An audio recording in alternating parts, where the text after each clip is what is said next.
Bonjour à tous et bienvenue dans ce 13h, mardi 21 février. Voici les titres.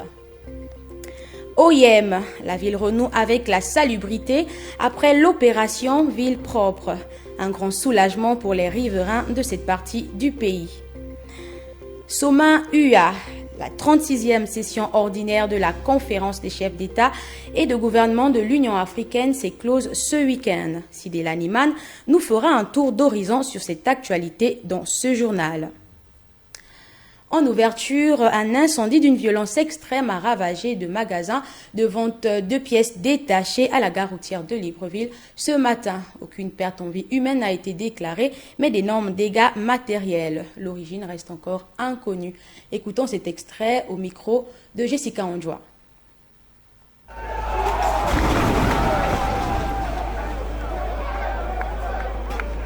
Depuis 7 heures, nous avons été alertés depuis chez nous. Comme pour bien le constater, les gens étaient alertés de part et d'autre recoins et coins du quartier. Donc, par les flammes, pas dit par la fumée.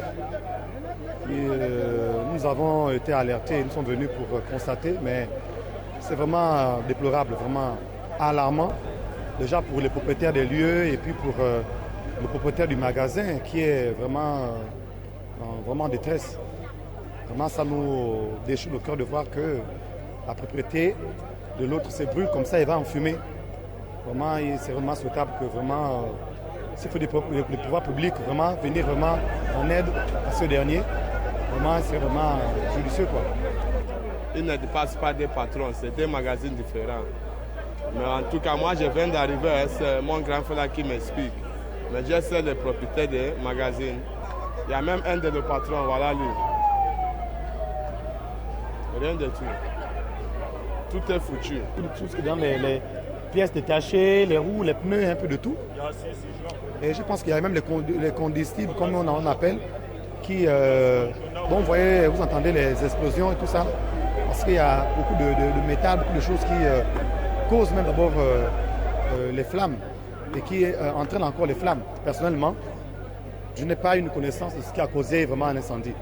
On va peut-être dire, entre guillemets, peut-être que c'est les câbles, ou bien un court-circuit, ou bien peut-être un règlement de compte. Mais on a bien peur vraiment que ça ne se propage et va jusqu'à la mosquée là-bas.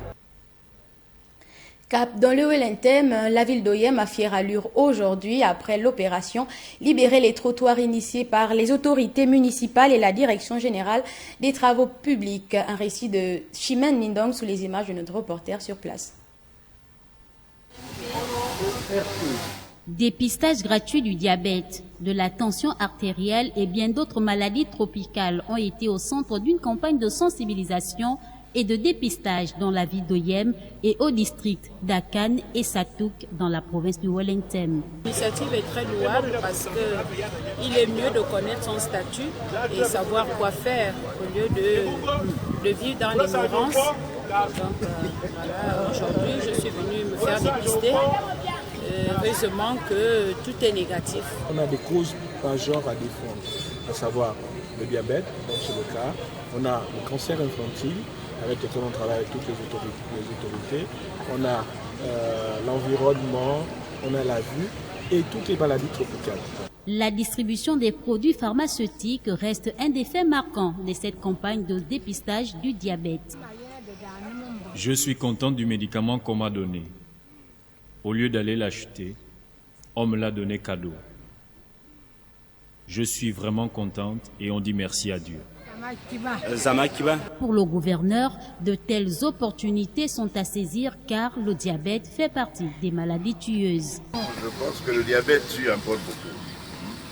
Et comme l'a dit le notable, il n'y a pas d'âge pour le diabète. Donc une opportunité de cette nature pour se faire dépister, je pense qu'il faut la saisir. Le gouverneur, l'ensemble des directeurs et chefs de services provinciaux présents pour le caractère officiel de ces œuvres sociales ont loué l'initiative. Le traditionnel conseil de ministres s'est tenu ce matin au palais de bord de mer. Les travaux présidés par le chef de l'État Ali Bongo Ondimba ont examiné les points relatifs à la santé, à la lutte contre la vie chère et aux projets inscrits dans le plan d'accélération et de la transformation. presse présidentielle.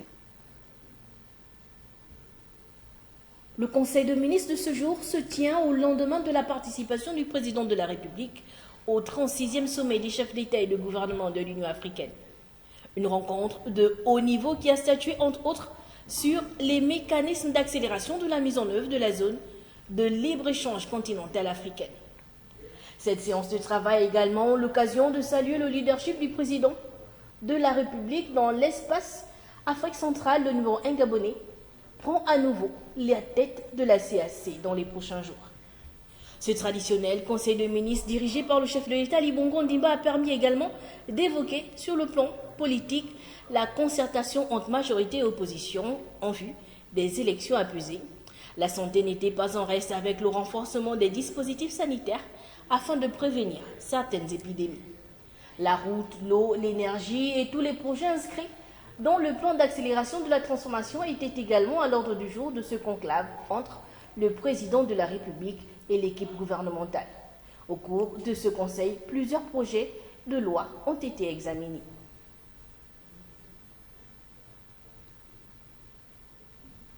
Visite d'amitié et de travail du président de la République du Niger dans notre pays. Mohamed Bazoum est arrivé à Libreville lundi en fin d'après-midi. À sa descente d'avion, il a été accueilli par la vice-présidente de la République, Rose Christiane Osuka, presse présidentielle.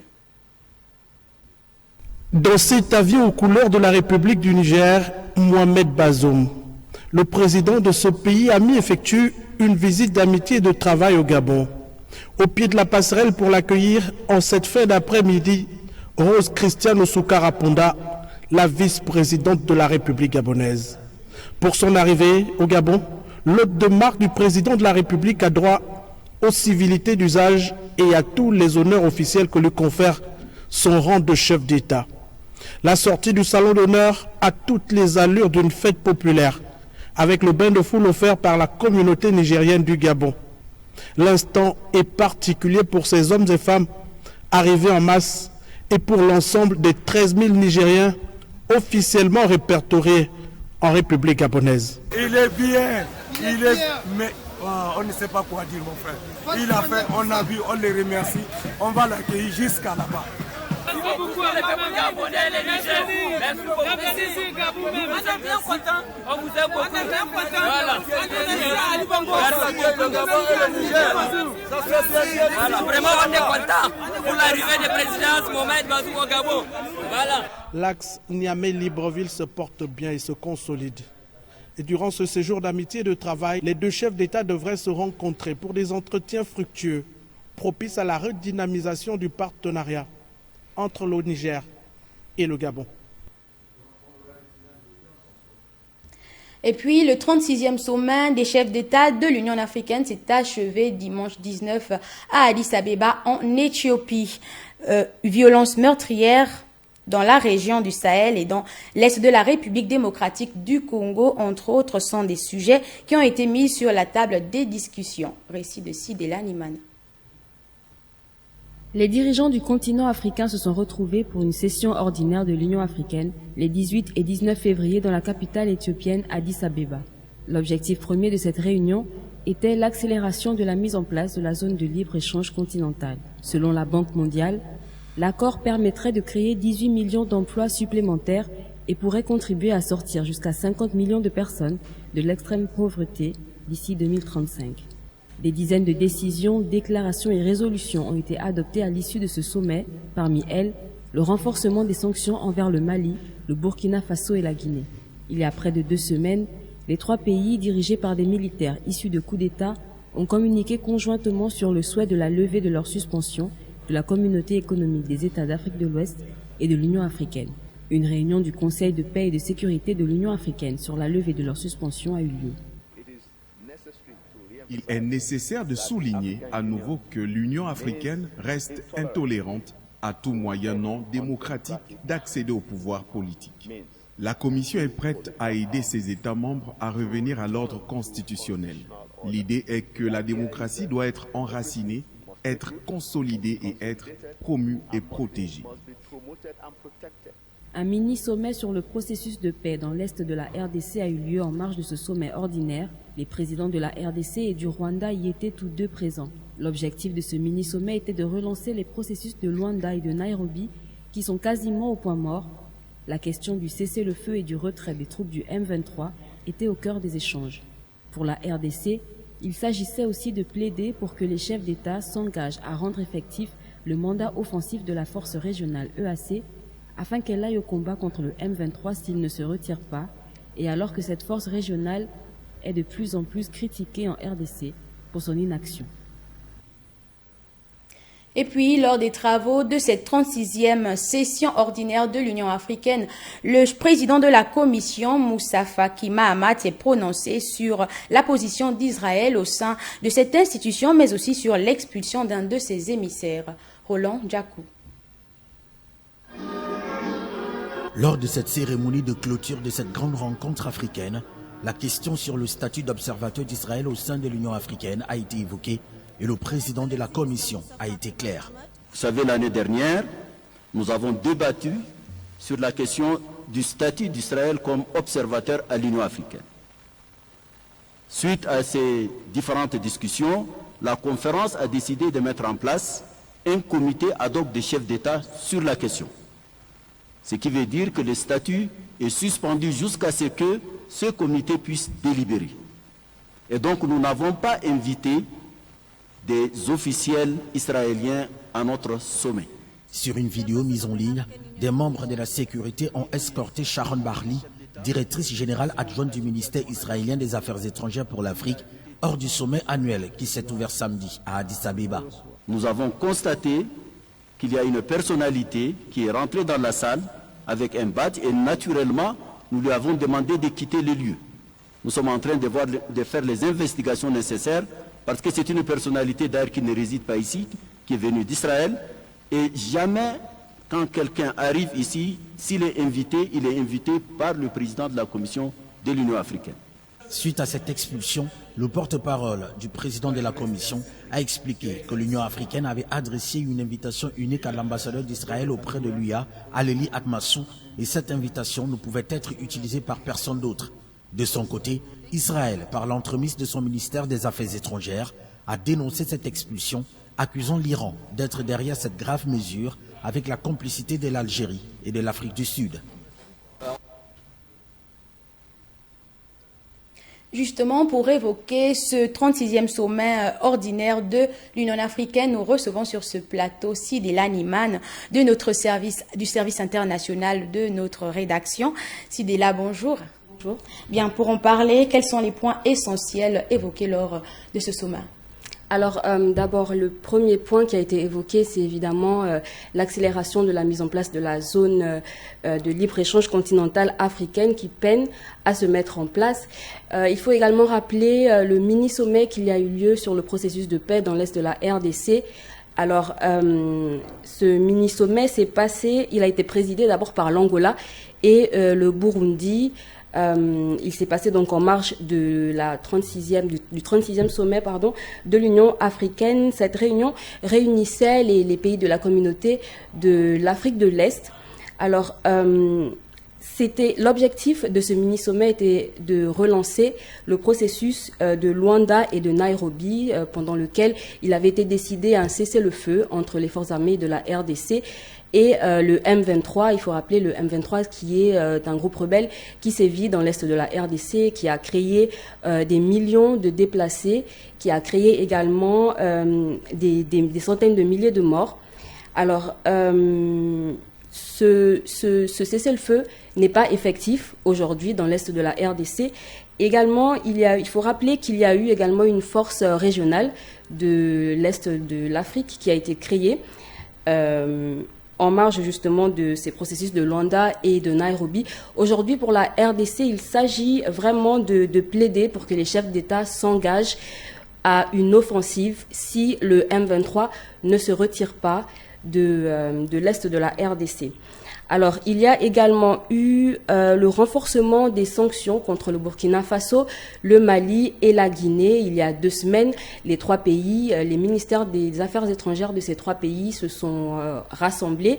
Ensuite, ils ont eu à faire un communiqué commun où ils demandaient la suspension de leurs sanctions, donc de la CEDEAO et de l'Union africaine. Mais pendant ce sommet, l'Union africaine a déclaré qu'elle reste intolérante à tout moyen non démocratique d'accéder au pouvoir politique. Donc les sanctions sont donc bien toujours présentes contre ces 3 pays-là. Une autre chose importante, c'est la passation du témoin de la présidence tournante donc de l'Union africaine du président Macky Sall au président comorien Azali Assoumani.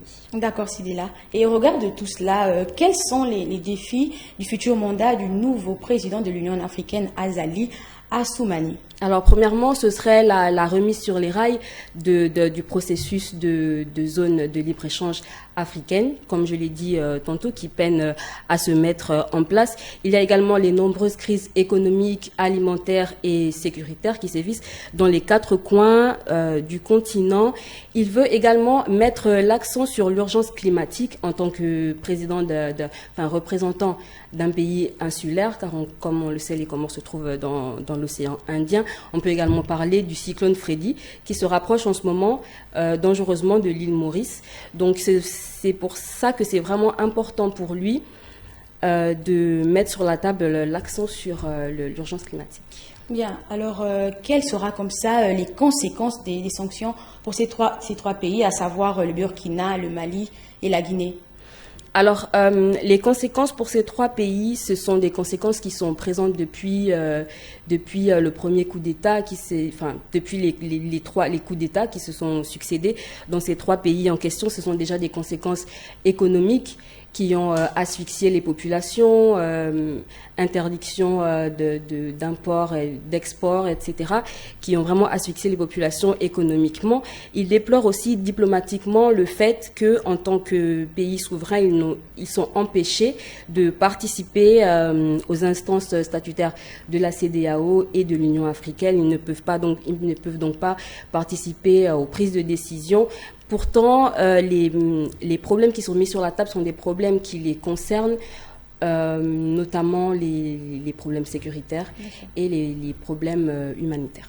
D'accord. Merci beaucoup, Sidila Niman, d'être passé pour rester avec nous pour la suite de cette édition d'information. Nous poursuivons cette fois-ci avec le One Forest Summit. Le Gabon abritera les 1er et 2 mars prochains une organisation conjointe entre la France et notre pays. Ce sommet est très attendu par les acteurs de la protection de la biodiversité, mais aussi par les décideurs. Il vise plusieurs enjeux, à savoir le renforcement des projets de coopération scientifique, l'accélération des initiatives et des efforts existants pour tirer profit des forêts. Estelle Amvan.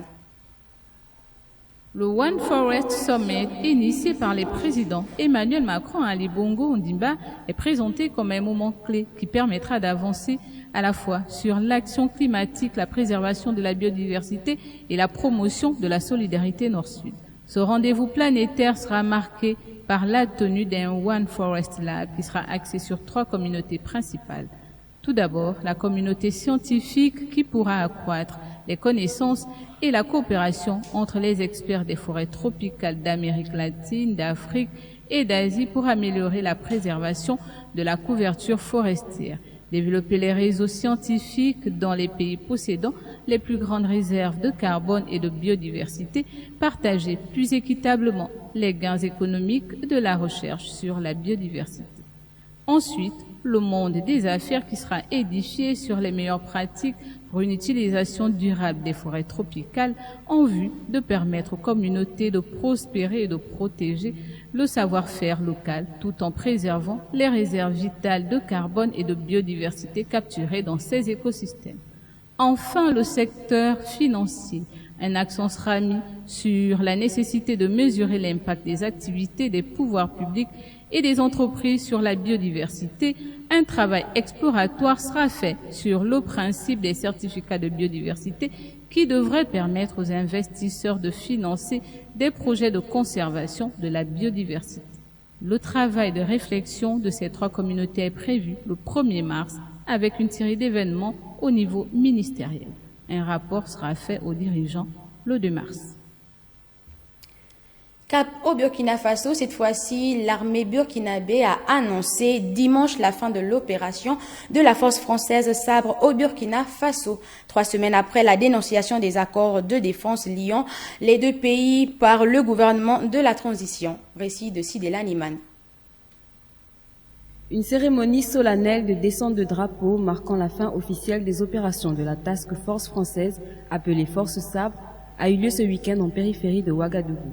Cette cérémonie a été présidée par le chef de l'armée de terre burkinabé, le colonel Adam Néré, et le lieutenant-colonel français Louis Le Cacheur, représentant le commandant de la Force Sabre, un contingent de 400 forces spéciales. Le désengagement des équipements et matériels restants de Sabre sera finalisé par une équipe de logisticiens déployée à cet effet, selon un chronogramme défini en accord avec l'état-major général des armées, précise un communiqué. Selon une source sécuritaire burkinabé, une grande partie des militaires sont déjà partis. Interrogé sur la date de départ effectif des derniers soldats, un porte-parole de l'armée française n'a pas souhaité communiquer. Une source gouvernementale française a de son côté indiqué que des militaires français étaient toujours présents au Burkina Faso, sans en préciser le nombre. Les forces spéciales françaises sont déployées en 2009 après un attentat suicide commis en août devant l'ambassade de France en Mauritanie. 2 gendarmes français et une Mauritanienne sont tués dans l'attaque. La Task Force Sabre est alors mise en place pour défendre les intérêts français dans la région depuis le Burkina Faso. À partir de 2013, après plusieurs attaques djihadistes, les militaires de la Force Sabre combattent les militants au Mali voisin et au Burkina Faso. Place au sport, cette fois-ci, la Fédération gabonaise de judo a organisé une compétition des catégories cadets et juniors. C'était au gymnase d'Oloumi. Herman Malaga, Moussavou. La Fédération gabonaise de judo organisait ce samedi 18 février 2023 au gymnase d'Oloumi un tournoi national. En présence du public venu nombreux, c'est plus de 100 athlètes qui se sont exprimés sur les tatamis. Le premier vice-président de la FEGA Judo revient sur l'événement. Nous sommes réunis dans un tournoi, là nous organisons le tournoi, c'est un tournoi cadet, junior, qui prépare la prochaine compétition dans le même sens des seniors et des juniors. Après un long moment de cessation d'activité au sein de la dite fédération, le premier vice-président apprécie également le niveau actuel des compétiteurs. Bon, il faut reconnaître aussi, comme nous l'avons dit, nous sortons d'un long repos à cause de la Covid. Et donc les judokas sont en train de sentir les sensations reviennent et autres et tout. Et les jeunes sont motivés parce que la compétition va marquer effectivement. Donc on est sûr qu'ils sont dans le jeu et ils ont repris les automatismes et autres et tout, et ça va aller. La préparation des athlètes pour les compétitions nationales et continentales constitue l'enjeu majeur de l'organisation de ces tournois par la Fédération gabonaise de judo. Et c'est sur cette note de sport que s'achève cette édition d'information. Merci de l'avoir suivi et excellente suite de programme sur TV+.